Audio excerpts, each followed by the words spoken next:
Hello everyone, स्वागत है सबका मनी लॉ क्लासेस में। आज हम लोग लेके आए हैं इकोनॉमिक सर्वे और बजट की highlights. We have come up with economic survey and budget highlights which are important for CLAT, AILET and other law entrance examinations. Okay, so let's see ki what are we going to discuss today, and that will be the most important highlights of budget 2021 and highlights of economic survey 2020 and 2021. Okay, sir, why do we call it budget 2021 only for 1 year? Because it is for the upcoming year 2021-22, and economic survey, it highlights the past year performance.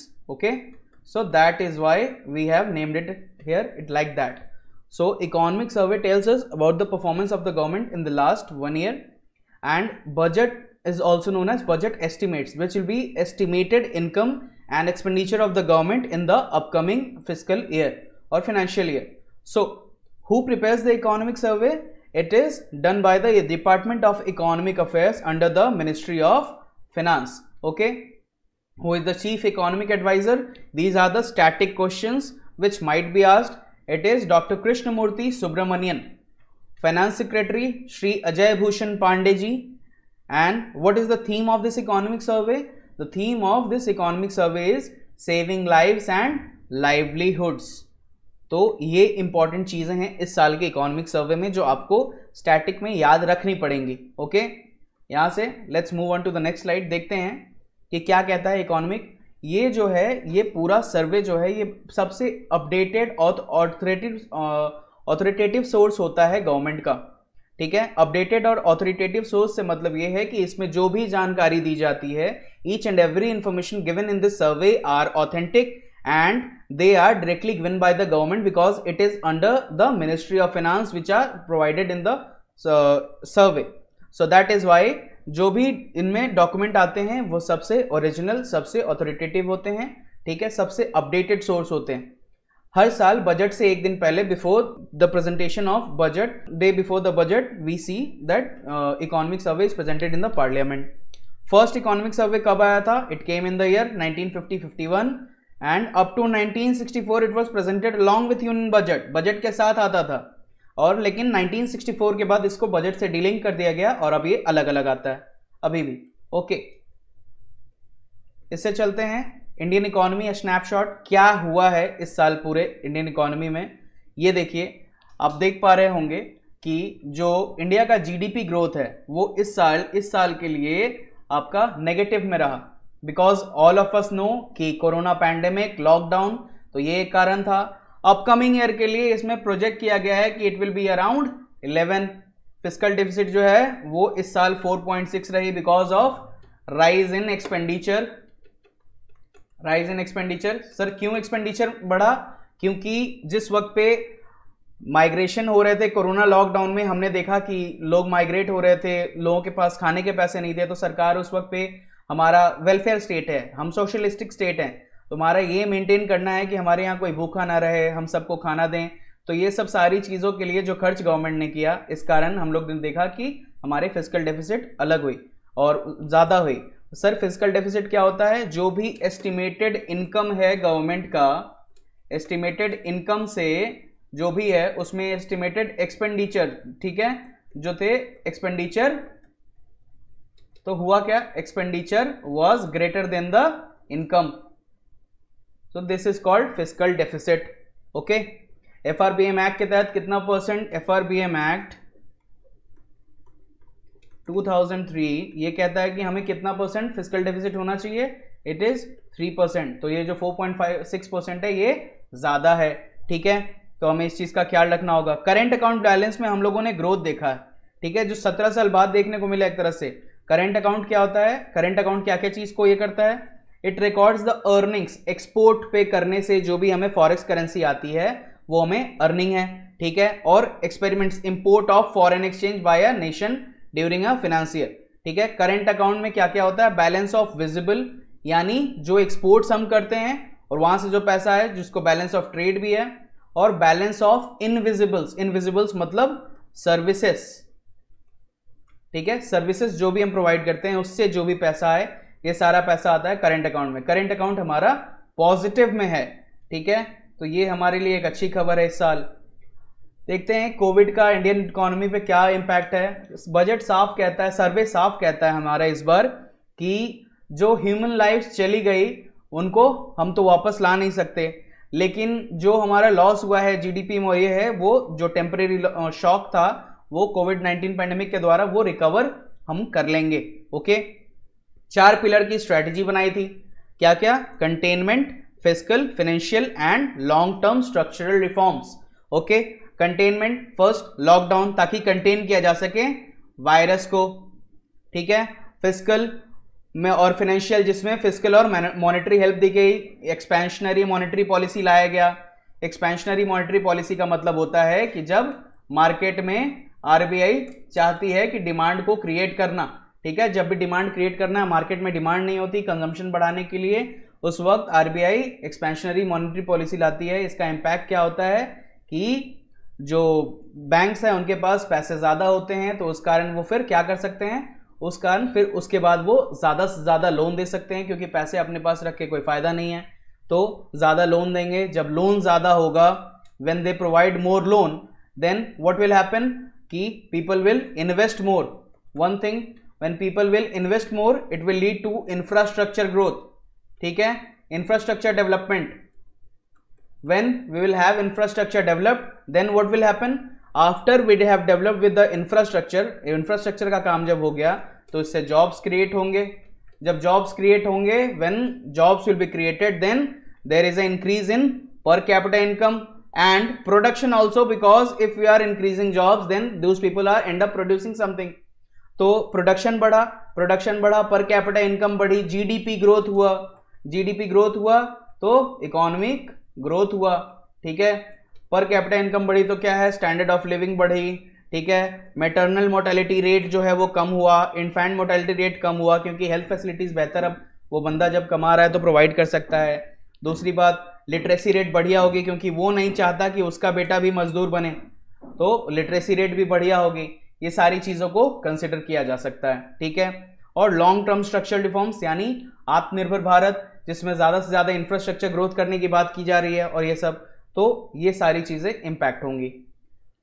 Covid pandemic कहता है कि इसने demand और supply दोनों को impact किया, ठीक है। जब डिमांड और सप्लाई दोनों को इंपैक्ट किया, हम कह रहे हैं कि इंडिया एक अकेली कंट्री है जिसने स्ट्रक्चरल रिफॉर्म अनाउंस किए।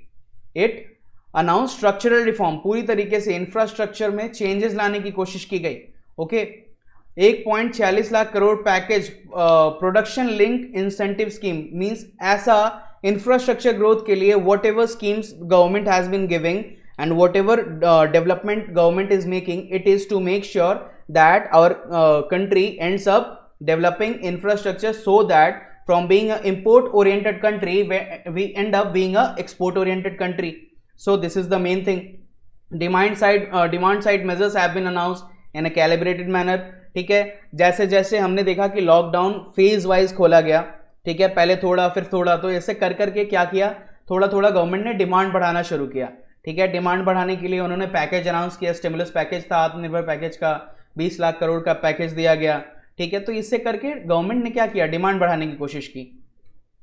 अगला, इकोनॉमी वी शेप्ड रिकवरी में। वी शेप्ड रिकवरी किसको बोलते हैं? मान लीजिए ये हमारी इकोनॉमी बिफोर कोविड थी।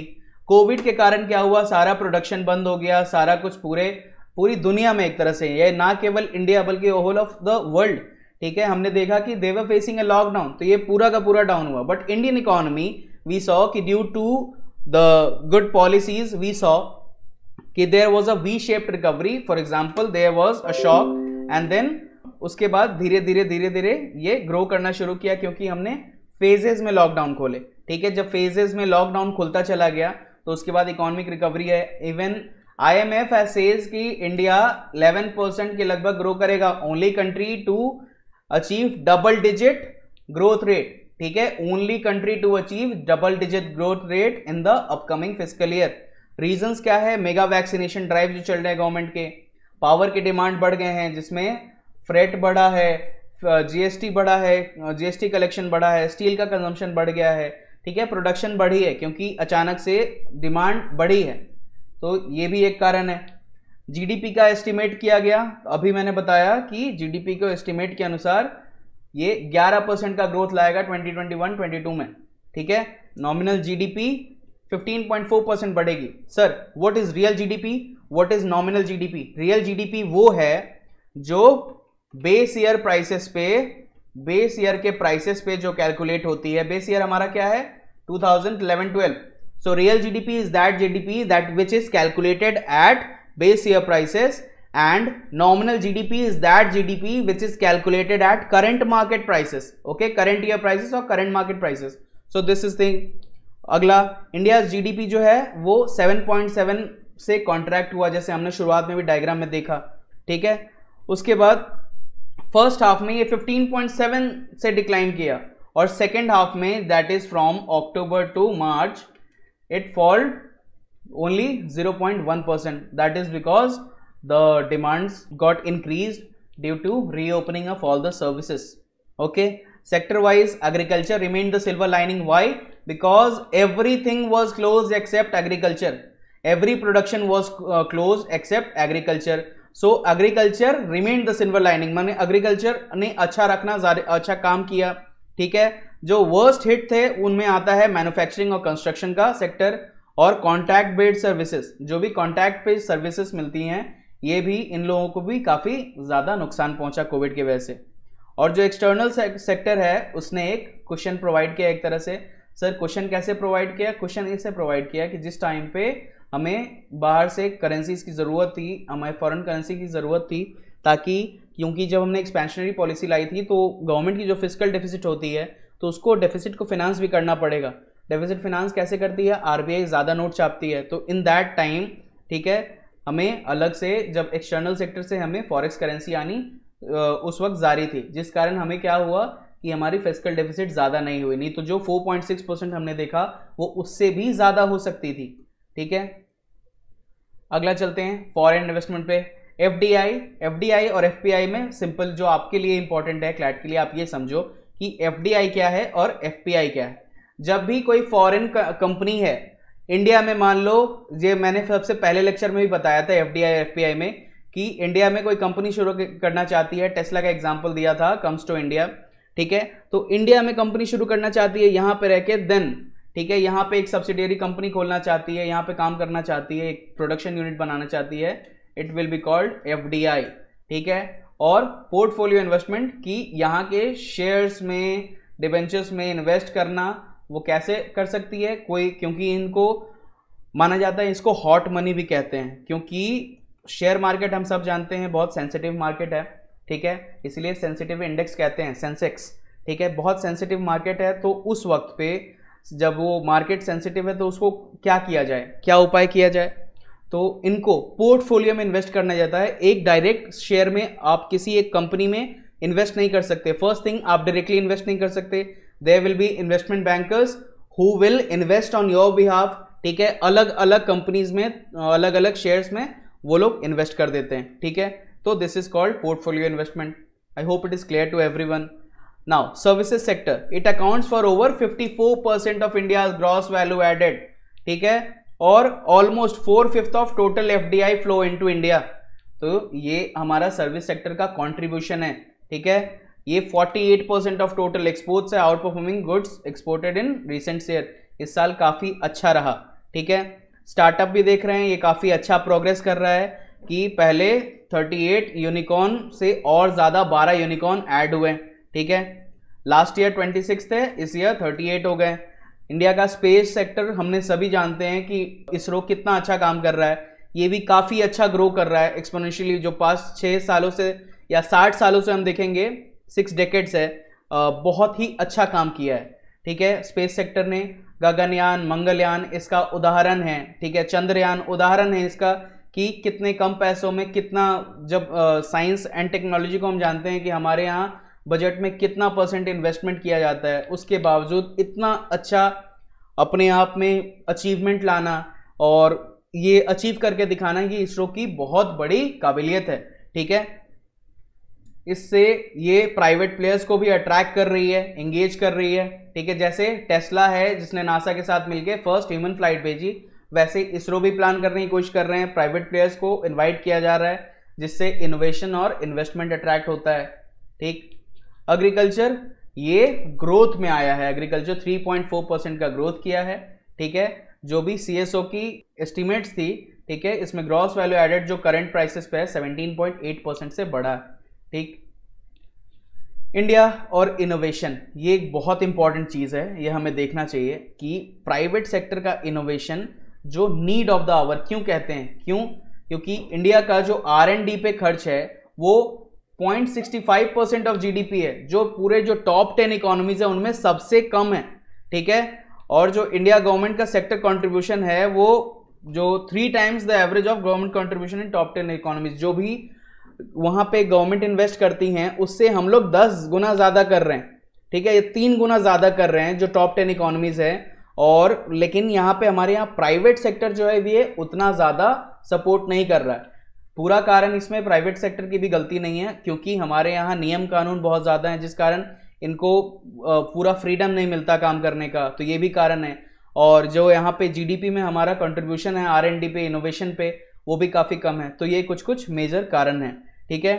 Indian residents contributed only 36% of total patents filed in India, ठीक है, 62% on average in top 10 economies. तो इससे पता चलता है कि हमारे यहाँ इनोवेशन की नीड है, बिकॉज इकोनॉमी में कहते हैं, सर एडम स्मिथ ने कहा था कि इकोनॉमी क्या है, इकोनॉमी वही है कि जो कंट्री, जो भी इकोनॉमी, ठीक है, which makes a inquiry into a nature, it becomes the wealth of that nation, a reason for being wealthy, ठीक है, of that nation. For example Britain industrial revolution, we saw कि what Britain did, it ruled over all over the world. So it shows कि how does innovation plays major role in your economy, ठीक है। क्या India का sovereign credit rating जो है उसका actual fundamental को रिफ्लेक्ट करता है? नहीं। इंडिया की रेटिंग जो है, इन्वेस्टमेंट ग्रेड की रेटिंग जो है उनको दे रखा है, वो काफी कम है। BBB BA3 इंडिया के अलावा चाइना ही है जो ये है, तो इस पे सवाल मुद्दा उठाया गया है, हमारे लिए उतना जरूरी नहीं है, ठीक है। बस इतना जान लीजिए कि इंडिया के जो एक्चुअल है वो नहीं है। इनइक्वालिटी एंड ग्रोथ, कॉन्फ्लिक्ट और कन्वर्जेंस, काफी अच्छी बात की गई इसमें। ये कह रहे हैं कि हमारे यहाँ जो इनइक्वालिटी है वो ग्रोथ के साथ साथ बढ़ती जा रही है, लेकिन इकोनॉमिक सर्वे ये कहना चाह रहा है कि इकोनॉमिक ग्रोथ और इनइक्वालिटी को हम एक साथ लेके नहीं चल सकते। इंडिया की जो इकोनॉमी है वो बिल्कुल डिफरेंट परफॉर्म करती है। हम अगर अचानक से अपना सारा जो ये है जीडीपी को जगह अगर हम अभी पब्लिक ग्रोथ में लगा देंगे तो ये दिक्कत होगा। हमें इस वक्त पे जरूरत है कि हम इकोनॉमिक ग्रोथ पे ध्यान दें और पॉवर्टी एलिविएशन प्रोग्राम पे ज्यादा ध्यान दें, ठीक है। इससे क्या होगा कि जो गरीब हैं वो गरीबी से बाहर आएंगे। We will able to lift the poor out of the poverty. Redistribution in a developing economy is feasible only if the economic pie grows. It says कि ये तभी पॉसिबल हो जाएगा जब हमारा इकोनॉमी ग्रो हो पाएगा, तब हम रीडिस्ट्रीब्यूट कर पाएंगे। तो इस समय हम पे सबसे पहले ये फोकस करना है कि हम पहले अर्न करें, उसके बाद हम यहाँ पे इनइक्वालिटी घटा पाएंगे। All of a sudden just because Ambani अमीर है तो इसका ये मतलब नहीं कि हम सोशलिस्टिक के नाम पे उनका सारा धन ले लें, ओके। हेल्थ केयर में इस बार काफी अच्छा बढ़ोतरी हुआ है, ठीक है। जो अभी 1% था उसको 2.5 से 3% ऑफ जीडीपी को दिया गया, ठीक है। प्रधानमंत्री जन आरोग्य योजना काफी अच्छा परफॉर्म कर रही है, काफी अच्छे आउटकम्स आए हैं काफी सारे स्टेट में। जो नेशनल हेल्थ मिशन है उसने भी एक काफी क्रिटिकल रोल प्ले किया है, ठीक है। नेशनल हेल्थ मिशन 2013 में शुरू हुआ था, 2013 में, तो आपके लिए उतना ज़्यादा इंपॉर्टेंट नहीं, बस ये जानिए कि हेल्थ केयर को बढ़ोतरी मिली है। एजुकेशन, इंडिया के एजुकेशन पे अगर आएंगे तो ऑलमोस्ट 96% एलिमेंट्री स्कूल पे हम लेवल पे हम लोगों ने लिटरेसी हासिल कर ली है। As per the national sample survey, literacy rate of persons of age 7 years and above at all India level stood at 77.7%। But what we see ki the difference in the social religious group, for example if women are there, they are basically less literate than men, because it is not because of them, it is because of the society we have been living in. It is a patriarchal society. Still it is seen as a taboo of women going out of their homes, earning or studying. So people have this general tendency, that is why see कि there the gender discrimination still exist, ठीक है। जो gender bias है अभी भी है। उसके बाद जो सो कॉल्ड लोअर कास्ट से आते हैं, SC STs OBCs, इनके लिए इन लोगों को भी अभी तक पूरी तरीके से जो ये कहिए एजुकेशन है अच्छी तरीके से प्रोवाइड नहीं हो पाया है, ये अभी भी पूरी तरीके से लिटरेट नहीं है। गवर्नमेंट कर रही है, लेकिन इसके अलावा भी हम देखते हैं कि ये टोटली जो लिटरेसी आनी चाहिए, अगर लिटरेसी आ गई तो इनका ग्रोथ अपने आप हो जाएगा, but we are not being able to see, ठीक है। Including religious group of Hinduism, Islam की, हिंदू और इस्लाम में देखें, इस्लाम में थोड़ा सा पढ़ाई को लेके पिछड़ापन कहीं कहीं देखने को मिलता है, औरतों को पढ़ने नहीं दिया जाता। हिंदुइज्म में भी औरतों को घर से बाहर निकलना मना है। तो इन सब चीज़ों के कारण हम देखते हैं, ठीक है, कि ये अलग है। रूरल इनरोलमेंट देखते हैं, क्या इनरोल हो रहे हैं रूरल में बच्चे। Percentage of enrolled children from government and private school owning a smartphone increase हुआ है, ठीक है, फ्रॉम 36.5% टू 61.8%, जो एक अच्छी खबर है। सोशल में देखें, ठीक है, जब दोनों का मिला के देखें तो इंडिया का जो ह्यूमन डेवलपमेंट इंडेक्स पे है वो रेटिंग जो है वो कम हुई है, 131 पे आते हैं, ठीक है, ये एक खराब हुआ है, ये एक अच्छी चीज़ नहीं है, ठीक है।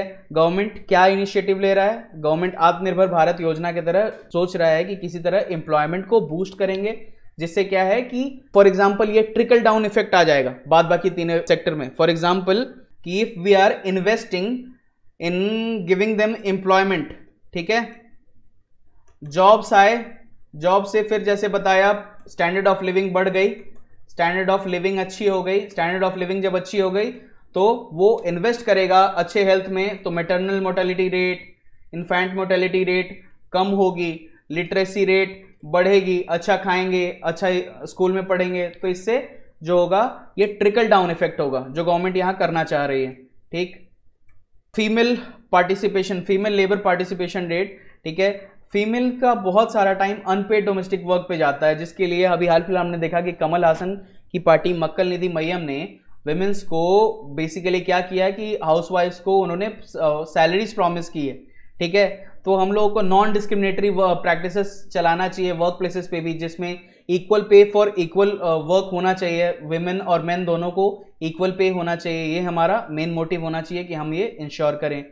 जो बेयर नेसेसिटीज इंडेक्स है, ये भी लार्ज एनुअल हाउस जब सर्वे डेटा हम लोग करते हैं, ठीक है, तो इससे ये पता चला है कि हमारे बेयर नेसेसिटीज जो इंडेक्स है उसमें इंप्रूवमेंट हुई है 2018 में 2012 के मुकाबले, ठीक है। जो इक्विटी है वो भी बढ़ी है, पब्लिक गुड्स में जो प्राइवेट ऑप्शंस हैं वो बढ़ी है। अब थोड़ी देख लेते हैं हम लोग बजट के बारे में कि हमारे लिए बजट में क्या क्या इंपॉर्टेंट है, ठीक है। बजट सबसे पहले क्या है, आर्टिकल 112 ऑफ फाइनेंशियल आपका इंडियन कॉन्स्टिट्यूशन का ये आर्टिकल 112 में दिया गया है, एनुअल फाइनेंशियल स्टेटमेंट के नाम से। बजट नाम की कोई भी चीज़ कॉन्स्टिट्यूशन में मौजूद नहीं है, ठीक है। ये क्या चीज़ का एस्टिमेट है, ये estimate receipt of statement of estimated receipt and expenditure of the government in a financial year which begins on the 1st of current year 31st March of following year, ठीक है, जो सामने आने वाला है। For example if we are in February 2021, इस साल जो बजट आया है it has been for the period of April 1st 2021 to 31st March 2022, okay. Budget division जो है इकोनॉमिक सर्वे का, ये budget division department of economic affairs का मिनिस्ट्री ऑफ फाइनेंस में ये बजट प्रिपेयर करता है, ठीक है। याद रखिए यही department of economic affairs economic survey भी बनाती है, ठीक है। पहला बजट इंडिया कब आया था, 1947 में। ओवरऑल क्या क्या करती है यहाँ सब कुछ दे रखा है, जो आपके एग्जाम में नहीं पूछा जाएगा, फिर भी कुछ लोगों की उत्सुकता को मिटाने के लिए मैंने ये दे रखा है, ठीक है। हाइलाइट्स क्या हैं, हेल्थ एंड वेलबींग ये सेक्टर में मेनली लाया गया है। हेल्थ में हमने देखा कि काफ़ी ज़्यादा ग्रोथ हुई है, ठीक है। फाइनेंशियल कैपिटल इंफ्रास्ट्रक्चर को बढ़ाने के लिए आगे देखते हैं स्लाइड्स में, काफ़ी अच्छी अच्छी चीज़ें हुई हैं। हेल्थ और वेलबींग सेक्टर में 137% का ग्रोथ आया है। इंफ्रास्ट्रक्चर को ग्रो करने के लिए 7400 प्रोजेक्ट हैं नेशनल इंफ्रास्ट्रक्चर पाइपलाइन में, ठीक है। ये मेनली क्या करना चाहते हैं, what are they trying to do, actually they are trying to create institutional structure, ठीक है। There to grow more jobs, to grow your economy you need to grow your infrastructure. The big thrust should be on monetising assets and enhancing the share of capital expenditure. Capital expenditure, revenue expenditure में ये मतलब कि when you do capital expenditure then you end up making assets, ठीक है, which are going to give you in return in future. So this is the main difference between revenue and capital. Revenue is not going to give you back in return, but capital for example if I am opening a school, it is giving me back in return what, literacy rate बढ़ रहा है, ठीक है, subsidy दे रहे हैं, वो उस साल के लिए रह जाता है, उससे कोई फायदा नहीं है, गवर्नमेंट के लिए कुछ एसेट क्रिएट नहीं होता। तो यही है कैपिटल और रेवेन्यू एक्सपेंडिचर में डिफरेंस, ठीक है। अगला देखते हैं फिजिकल और फाइनेंशियल कैपिटल, क्या क्या हुआ है इसमें। जो भी एनपीए से समस्या से जो बैंक जूझ रहे हैं उनको कम करने के लिए बैड बैंक का सेटअप करने की बात की जा रही है। मैं अगले लेक्चर में बैड बैंक के ऊपर एक स्पेशल, जब भी मैं एक इकोनॉमी के नेक्स्ट लेक्चर लेकर आऊंगा आप लोगों को स्पेशल बताऊंगा, क्योंकि अभी ये पॉकेट में है, जब तक ये सामने आ नहीं जाता, फाइनलाइज हो नहीं जाता। 2017 में भी बात की गई थी बैड बैंक की, जब हमारे सीए अरविंद सुब्रमण्यम जी थे, लेकिन देखते हैं अगर ये हो पाया तो बहुत बढ़िया। Increasing foreign direct investment, insurance sector में एफडीआई को बढ़ा के 49% से 74% किया गया है और फॉरेन ओनरशिप अलाउ की गई है। जो डिपॉजिट इंश्योरेंस स्कीम है, ठीक है, फॉर एग्जांपल बैंक में आपका जो भी पैसा रखा है, आपको डीआईजीसी स्कीम जो 1961 है, जो उस एक्ट के तहत आपको 1 लाख रुपए का इंश्योरेंस था कि आपके जो भी पैसे हैं, फॉर एग्जांपल 5 करोड़ भी हैं लॉस होते हैं, या 5 लाख भी है लॉस होते हैं, तो आपको 1 लाख का इंश्योरेंस मिलेगा, ठीक है। लेकिन अब इसको बढ़ा के 5 लाख कर दिया गया है जो भी डिपॉजिटर्स हैं उनके लिए, ताकि उनको सिक्योरिटी रहे, ठीक है। और बजट में आपके लिए सबसे मेन इंपॉर्टेंट कि कौन से टैक्स से गवर्नमेंट को सबसे ज्यादा इनकम मिलने वाला है, और आंसर है जीएसटी। किसी किसी एग्जाम में डायरेक्ट पूछा जा सकता है, ठीक है, पूछे जाते हैं basically GST, goods and service tax. अगला इनकम टैक्स, ये डिक्रीजिंग ऑर्डर में दिए गए हैं, कॉर्पोरेशन टैक्स, एक्साइज और कस्टम, ये मिला के बनता है आपका ग्रॉस टैक्स रेवेन्यू। इससे फिर पैसे जो फाइनेंस कमीशन नई स्टेट्स को देने के लिए बोलते हैं, पैसे जाते हैं स्टेट्स के पास, फिर जाते हैं कुछ आपके कंटिजेंट जो फंड है उसमें, कंटिजेंसी फंड, और इसके बाद लास्ट में जो भी बचता है उसको कहते हैं नेट टैक्स रेवेन्यू। उम्मीद है आप सबको आज का लेक्चर, आज का सर्वे पसंद आया होगा। ज़्यादा से ज़्यादा चीज़ें जो आपके लिए इंपॉर्टेंट है हमने इसमें कवर करने की कोशिश की गई है। All the best to everyone. अगर अच्छी लगे आपको और आपके प्रिपरेशन में किसी तरीके से भी हेल्प करती है तो प्लीज़ लाइक कीजिए, शेयर कीजिए, सब्सक्राइब कीजिए, ठीक है। Thanks a lot.